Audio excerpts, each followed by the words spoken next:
تو بھی صاحب سوال پوچھنا چاہتے ہیں، پلیز آپ اپنا نام بتائیں. کیا نام ہے آپ کا سر؟ السلام علیکم. وعلیکم السلام ورحمۃ اللہ وبرکاتہ. میرا نام عمیر ہے. جی عمیر ہے میرا نام. آپ مسلم ہیں؟ جی جی آپ کا سوال؟ میں طالب علم ہوں اور میرا سوال یہ ہے تاجر ہیں آپ؟ کہ جب ہم جنت میں جائیں گے تو اللہ تعالیٰ کے دیدار ہوگا، تو کیا اللہ تعالیٰ اپنی فزیکل اسٹیٹ میں ہوں گے؟ جبکہ اللہ تعالیٰ تو نور ہے، کیا نور فزیکل اسٹیٹ میں تبدیل ہو سکتا ہے؟ بھائی صاحب نے کہا کہ ہم جنت میں جائیں گے اللہ کا دیدار ہوگا، اور اگر دیدار ہوگا تو فزیکل اسٹیٹ میں رہیں گے. پہلی بات، ہر انسان جو جنت میں جائیں گا اللہ کا دیدار نہیں کرے گا. جو اونچی معیار پہ رہے گا صرف وہ دیدار کرے گا. اور ہماری طلب رہیں گی جنت میں اللہ کا وجہ دیکھے. آپ نے کہا کہ اللہ فزیکل اسٹیٹ میں رہے گا.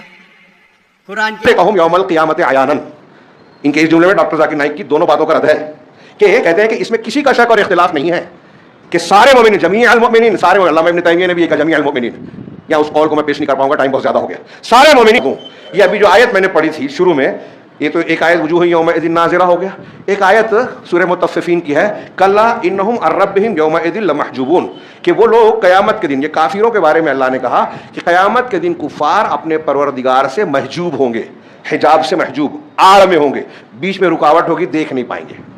امام شافعی اور بعض سلف کہتے ہیں کہ جب کافروں کے بارے میں اللہ یہ کہہ رہا ہے قرآن میں کہ وہ رب کے دیدار سے محروم رہیں گے، ان کے اور اللہ کے درمیان حجاب ہوگا، یہ کافروں کے لیے بطور سزا ہے. تو اس کا الٹا معنی کیا ہوا کہ مومنوں کے لیے دیدار ہوگا، یہ اہل ایمان کے لیے انعام ہوگا. اگر مومنوں کا بھی دیدار نہیں ہوگا اگر، تو اس آیت کا بے مطلب کوئی مطلب ہی نہیں ہوا. آپ کہہ رہے ہیں کہ مومن بھی نہیں دیکھیں گے، قرآن کہہ رہا ہے کافر نہیں دیکھیں گے، تو پھر قرآن کو صرف کافروں کے لیے کہنے کا مطلب کیا ہوگا؟ کافر اللہ سے حجاب میں ہوں گے، آڑ میں ہوں گے، دیکھ نہیں پائیں گے، اس کا مطلب مومنین دیکھیں گے. اس سے ثابت ہوا. اور پھر اس کے علاوہ اللہ رب العالمین نے قرآن میں یہ بھی فرمایا کہ الذین احسنوا الحسنی وزیادہ، جن لوگوں نے احسان کیا اللہ کے ساتھ، بندوں کے ساتھ، دونوں کا معنی اپنی اپنی جگہ ہے، ہاں، تو ان کے لیے حسنہ ہے، جنت ہے. وزیادہ، زیادہ کیا ہے؟ زیادہ ہے، اللہ کے رسول صلی اللہ علیہ وسلم نے فرمایا کہ زیادہ سے مطلب اللہ کے وجہ کریم کا دیدار ہے. اللہ کے نبی صلی اللہ علیہ وسلم سے تقریباً 30 صحابہ نے حدیثیں نقل کی، 30 صحابہ نے، کہ اللہ کا دیدار ہوگا. حد تواتر کو پہنچی ہوئی ہے. تواتر کا معنی انہیں متواتر حدیثیں ہیں. ہر طبقے میں، تواتر اس روایت کو کہتے ہیں، ہر طبقے میں اتنے سچے راوی کہ جن کا جھوٹ پر غلطی سے بھی، عادتاً بھی اتفاق کرنا محال ناممکن ہو. ایک دو روایت کی طرف اشارہ کروں. حضرت صہیب کی روایت ہے، مسلم شریف میں قدر تھوڑی سی مختصر، ترمذی وغیرہ میں تھوڑی سی مفصل. صہیب سے روایت ہے کہ نبی کریم صلی اللہ علیہ وسلم نے فرمایا اذا دخل اہل الجنت الجنہ، جب جنتی جنت میں داخل ہو جائیں گے تو اللہ تبارک و تعالیٰ کہے گا تريدون شيئا ازيدكم، کہ کیا تم کچھ اور بھی چاہتے ہو جو میں تم کو بڑھا کر دوں، زائد دوں؟ تو جنتی کہیں گے الم تبیض وجوہنا الم تدخلنا الجنہ وتنجنا من النار، کہ کیا تو نے ہمیں جو ہے ہمارے چہروں کو روشن نہیں بنا دیا، کیا تو نے ہمیں جنت میں داخل نہیں کر دیا، جہنم سے نجات نہیں دے دی. یہی کیا کم ہے، بہت ہے. یہ جنت ہے جہاں تمنائیں ختم ہو جائے گی، دنیا میں تمنا کچھ بھی مل جائے نہیں ختم ہوتی. یہ اس میں ہے کہ اللہ براہ راست پوچھے گا، ترمذی وغیرہ میں ہے کہ ندا دینے والا ندا کر کے پوچھے گا. دونوں میں تھوڑا سا الفاظ کا فرق ہے. بہرحال تو اللہ کہے گا اللہ تعالیٰ کی جانب سے فیکشف الحجاب، اللہ حجاب کو ہٹا دے گا. فما اعطوا شیئا احب الیہم من النظر الی ربہم، تو جنتیوں کو اپنے پروردگار کے دیدار سے بڑھ کر کوئی محبوب نعمت نہیں دی جائے گی. جنت کی کوئی نعمت قابل بیان نہیں ہے. جنت کی عورت کے سر پر دوپٹے کی جو لکڑی ہوگی وہ بھی دنیا اور دنیا کے اندر کی ساری نعمتوں سے زیادہ بہتر ہے.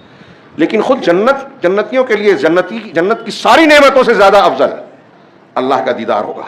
یہ بیان کرنے کے بعد ایک روایت میں، اپنی روایت میں یہ زیادہ کیا کہ اللہ کے رسول صلی اللہ علیہ وسلم نے یہ حدیث بیان کرنے کے بعد قرآن کی یہ آیت پڑھی سورہ یونس کی للذین احسنوا الحسنى وزیادہ، کہ جن لوگوں نے احسان کیا ان کے لیے حسنہ یعنی جنت ہے، اور زیادہ یعنی اللہ تبارک و تعالیٰ کا دیدار ہے. حضرت جابر، حضرت جریر وغیرہ کی روایت ہے کہ اللہ کے رسول صلی اللہ علیہ وسلم نے 14ویں کے چاند میں دیکھا کہ کیا اس چاند کو دیکھنے میں تم کو دقت محسوس ہو رہی ہے؟ کہا نہیں. کہا اسی طرح تم مومنین جو ہے قیامت میں اللہ تبارک و تعالیٰ کا دیدار کریں گے.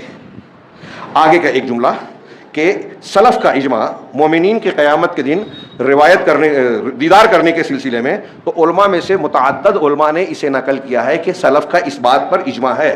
ان میں ابن خزیمہ ہے، جبکہ وہ کہتے ہیں کہ اہل قبلتنا، ہمارے اہل قبلہ کے لوگ یعنی مسلمان صحابہ ہوں اور ان کے بعد سے جتنے بھی وہ لوگ جو ہمارے زمانے تک کے علماء ہوں، یہ ان میں سے کسی نے یہ اختلاف نہیں کیا اور شک نہیں کیا، ارتیاب میں نہیں پڑے.